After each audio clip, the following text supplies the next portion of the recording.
গরমে বাচ্চাদের খাওয়া দাওয়া এবং পুষ্টি এটা একটা বড় চিন্তার বিষয়। বেশিরভাগ বাবা মায়েরই এই কথাটা বলে থাকেন বা এরকম প্রশ্ন হয়ে থাকে যে এই গরমে আমার বাচ্চা তো কিছু খেতেই চাইছে না, কি করব। এখন গরমকালে বা প্রচণ্ড গরমে একটু খিদে কমে যাওয়াটা স্বাভাবিক ব্যাপার, আমাদেরই হয়। কিন্তু এই পরিস্থিতিতেও হাইড্রেশন বা শরীরে জলের পরিমাণ এবং পুষ্টিটা বজায় রাখাটা একটা বড় চ্যালেঞ্জ হয়ে যায়। সেই জন্য সামার বেবি কেয়ারের আজকের এই তৃতীয় পর্বে আমরা আলোচনা করব যে গরমকালে বাচ্চাদের হাইড্রেশন বা জলের পরিমাণ এবং পুষ্টি কি করে আমরা বজায় রাখবো।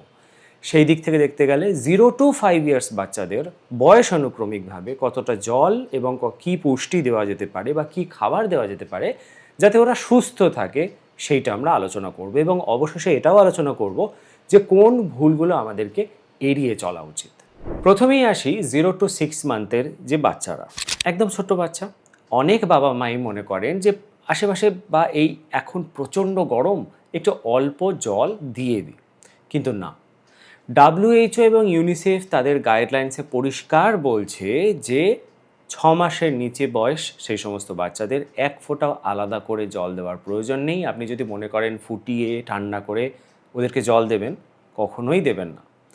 এর পেছনে কতগুলো কারণ আছে। প্রথম কারণ হচ্ছে 0 to 6 মান্থসের বাচ্চারা প্রধানত ব্রেস্ট মিল্কের ওপরে নির্ভর করে, যাতে 88% প্রায় 88% জল থাকে, যেটা তাদের তৃষ্ণা এবং জলের চাহিদা, শরীরে জলের প্রয়োজনীয়তাটাকে পরিপূরণ করে দেয়। এছাড়াও যখন আপনি ফর্মুলা মিল্ক দিচ্ছেন, যারা ব্রেস্ট মিল্কে নেই তাদের ক্ষেত্রে ফর্মুলা মিল্কটা তৈরি করার জন্য জলের ব্যবহার হচ্ছে। এখন এছাড়াও যদি অতিরিক্ত জল আপনি দেন, এটা প্রথমত তাদের অপরিপক্ক কিডনির ওপরে চাপ ফেলে, যে ক্ষেত্রে ওয়াটার ইনটক্সিকেশন হতে পারে। তাহলে কি করণীয়? তাহলে হচ্ছে অন ডিমান্ড বেসিসে ব্রেস্ট মিল্ক দেওয়া। মাকে যখনই বাচ্চা চাইছে হয়তো অতিরিক্ত পরিমাণে বা বেশি বার ব্রেস্ট মিল্ক দিতে হবে। সেক্ষেত্রে দেখা যাবে দিনে হয়তো 8 থেকে 10 বার দিতে হচ্ছে। কিছু কিছু সময় বাচ্চা কান্নাকাটি করে, খিদেতে নয়, তৃষ্ণায়, তখনও ব্রেস্ট মিল্ক দিতে হবে এবং প্রয়োজন হলে ফর্মুলা মিল্ক সেই হিসেবেও দিতে পারেন। এখন যে সমস্ত মায়েরা, বেশিরভাগ যেহেতু রেকমেন্ডেড এবং বেশিরভাগ মায়েরা ব্রেস্ট মিল্ক দিয়ে থাকেন, সেক্ষেত্রে মাকে কিন্তু নিজের হাইড্রেশনের দিকটা খেয়াল রাখতে হবে। অর্থাৎ প্রয়োজন অনুযায়ী তরল বা পানীয় নিতে হবে যাতে মায়ের ডিহাইড্রেশনটা না হয়। এবারে 6 to 1 ইয়ারের বাচ্চাদের ক্ষেত্রে আসি। যেই সময় আমরা সলিড ফুড শুরু করে দিয়েছি বা বাইরের খাবার দেওয়া শুরু করে দিয়েছি, উইনিং যেটাকে বলা হয়, এই সময় আলাদা করে জল দেওয়া যেতে পারে, তাও খুব অল্প পরিমাণে। ফোটানো ঠান্ডা করা জল সারাদিনে 60 to 120 ml দেওয়া যেতে পারে, মানে কয়েক চুমুক আপনি দিতে পারেন। এই সময় এবারে যদি খাবারের বিষয়ে আসি, তাহলে বাচ্চাদের হজম ক্ষমতা বা পাচন শক্তি কিন্তু অতটাও ইমপ্রুভ করেনি। সেজন্য আমাদেরকে সহজ পাচ্য খাবার দিতে হবে, যাতে ওদের পুষ্টিটাও পরিপূরণ হয়, আবার খিদেও মেটে, আবার হাইড্রেশনটাও বজায় থাকে সাথে সাথে। কারণ জল দিয়ে সম্পূর্ণ হাইড্রেশন তো পরিপূরণ করা সম্ভব নয়। সেই জন্য ফার্স্ট অপশান আসছে পাতলা খিচুড়ি। ডাল চালের যে খিচুড়ি, তার সঙ্গে একটা সবজি অ্যাড করে দিন, যেমন ধরুন লাউ বা আলু, এরকম অ্যাড করে দিন। পাতলা খিচুড়িটা কিন্তু কমপ্লিট একটা ফুড। এছাড়াও আপনি পাকা কলা দিতে পারেন, যেটায় প্রচুর পরিমাণে পটাশিয়াম থাকে, হজমেও সহজ এবং বাচ্চাদের পেট ঠান্ডা থাকে। বাড়িতে তৈরি করা দই দিতে পারেন, যে দইটা ওদের গাট মাইক্রোবিয়ামকে ইমপ্রুভ করতে, ভালোভাবে ফাংশন করতে হেল্প করবে এবং সহজেও হজম হয়। তবে সিজনাল ফ্রুট কিন্তু অ্যাড করবেন ওদের সারাদিনের খাওয়া দাওয়ায়, কারণ এতে প্রচুর মাইক্রোনিউট্রিয়েন্টস এবং নিউট্রিশনস থাকে, পুষ্টি উপাদান থাকে, যেটা ওদের বৃদ্ধি, বিকাশ, ইমিউনিটি পাওয়ার, সুস্থ থাকতে হেল্প করবে। কয়েকটা জিনিস অ্যাভয়েড করবেন। ফ্রিজ থেকে বার করে সঙ্গে সঙ্গে খাবার দিয়ে দেবেন না, ফ্রিজ থেকে বার করে বারে রাখবেন, রুম টেম্পারেচারে আসলে তারপরে দেবেন। তবে হ্যাঁ, যদি কোনো খাবার বাইরে 2 ঘন্টার কাছাকাছি রাখা থাকে তাহলে সেটা দেবেন না, কারণ সেখানে খুব তাড়াতাড়ি এই গরমে চট করে ব্যাকটেরিয়া ফর্মেশন হয়ে যায়। 3 নম্বর জিনিস হলো যে তেল ঝাল মশলা দেওয়া যে খাবার, সেগুলো দেবেন না এবং জোর করে খাওয়াবেন না। অন ডিমান্ডে খাওয়ান, অ্যাট এ টাইম অনেকটা না খাইয়ে সেটাকেই ভাগ ভাগ করে অল্প অল্প পরিমাণে খাওয়ান। তাহলে দেখবেন ওর খিদেও মিটছে, পুষ্টিও মিটছে এবং খেয়েও নিচ্ছে। এবারে আসি 1 থেকে 5 বছর বয়সী বাচ্চাদের ক্ষেত্রে। যেখানে মোটামুটি টডলার ফেজ ধরা যেতে পারে এবং বাচ্চারা যথেষ্ট অ্যাক্টিভ, অনেক বেশি খেলাধুলো করে, অনেক কিছু জিনিস এক্সপ্লোর করে, শিখছে, দৌড়াচ্ছে, ছুটে বেড়াচ্ছে, অনেক কিছু করছে। বাচ্চাদের এই অ্যাক্টিভিটি বেড়ে যাওয়ার কারণে সাথে সাথে ব্রেন ডেভেলপমেন্টও হতে থাকে এবং তার সাথে ঘামও বেশি হয়, মানে শরীরে হাইড্রেশন এবং পুষ্টির চাহিদাটা বেশ মাত্রায় অনেকটা বেড়ে যায়। 1 থেকে 3 বছর বয়সী বাচ্চাদের ক্ষেত্রে সারাদিনে তরলের চাহিদা হচ্ছে 900 ml থেকে 1.3 লিটার। তরল কেন বললাম? কারণ এর মধ্যে জল, জুস বা ফ্রুট জুস বা স্যুপ সব কিছু মিলিয়ে, যেটাতে পুষ্টি এবং ওর যে তরল বা জলীয় অংশের যে শরীরে প্রয়োজনীয়তা সেটা বোঝাচ্ছে।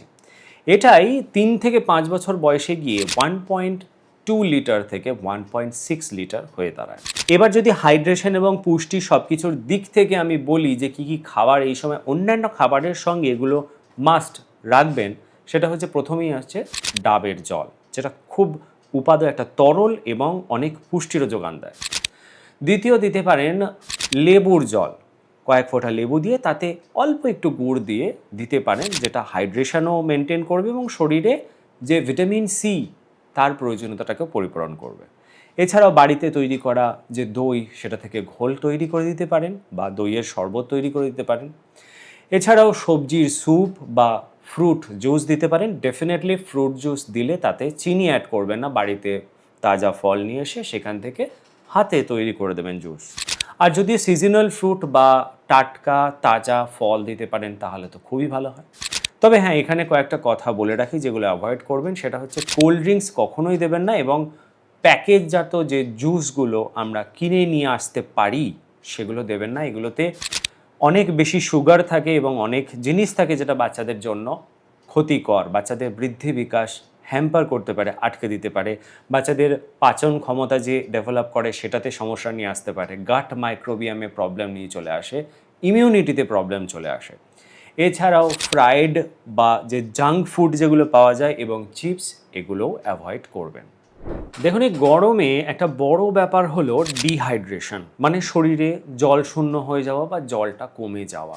পুষ্টির সাথে সাথে এই ডিহাইড্রেশনের ব্যাপারটা আমাদেরকে একটুখানি খেয়াল করতে হবে যে বাচ্চাদের মধ্যে ডিহাইড্রেশনের প্রবলেমটা হচ্ছে নাকি। ডিহাইড্রেশন চেনার কিছু সংকেত আছে। প্রথমত, বাচ্চার ইউরিন যদি দেখেন ক্লিয়ার এবং হালকা একটা হলদে কালার আছে বা হালকা হলদেটে টাইপের, তাহলে ঠিক আছে, ডিহাইড্রেশন হয়নি, হাইড্রেশন ঠিক আছে, যেরকমভাবে জল, পানীয় বা তরল দিচ্ছেন সেটা ঠিক আছে। যদি দেখেন গাঢ় হলুদ কালার হয়ে গেছে, তার মানে ডিহাইড্রেশন হয়েছে, শরীরে জলের পরিমাণটা কমে গেছে, আপনাকে তরল বা পানীয় যেভাবে দিচ্ছেন সেটাকে আরও বাড়াতে হবে। আর যদি দেখেন ইউরিনের কালারটা বাদামি বা কালচে টাইপের হয়ে গেছে, কমলা হয়ে গেছে, তাহলে কিন্তু ইমিডিয়েটলি হাসপাতালে নিয়ে যেতে হবে বা ডাক্তারের কাছে নিয়ে যেতে হবে। এটা কিন্তু সাংঘাতিক একটা পরিস্থিতি।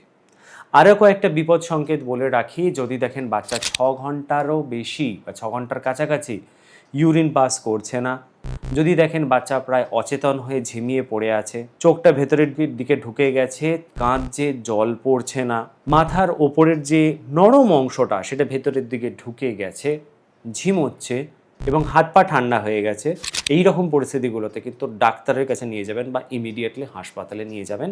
এগুলো বিপদ সংকেত। দেখুন, গরমকালে আমাদের প্রধান উদ্দেশ্য হচ্ছে যাতে ওদের এরকম ডিহাইড্রেশনের পরিস্থিতি না হয় এবং ওদের পুষ্টিটা বজায় থাকে, একদম ফুরফুরে থাকে।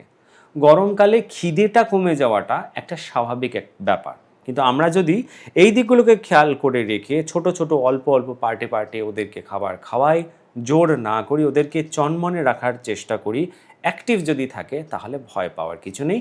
খিদে একটু কমে গেলে বা খাবার খাওয়ার যে পরিমাণটা যদি একটু কমে যায়, তাতেও অসুবিধা নেই।